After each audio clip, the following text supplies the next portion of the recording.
In this video, I'm going to teach you on how to find and copy your Polygon or MATIC wallet address. So first, you need to click your Trust wallet and link in your existing wallet if you have one, but if you don't, just simply click the Create a New Wallet.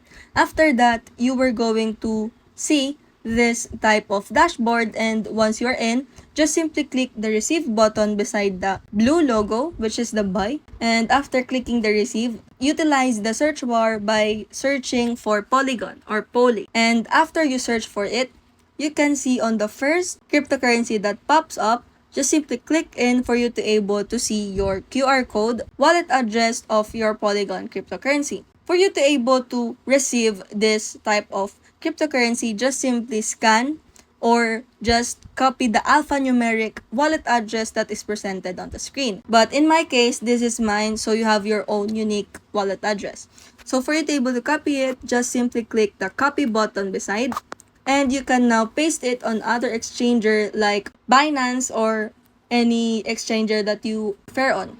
And that's how you find and copy your Polygon or MATIC wallet address. If you found this video helpful, don't forget to smash that like button and subscribe so you never miss a new video. Stay awesome, keep learning, and I'll see you in the next one.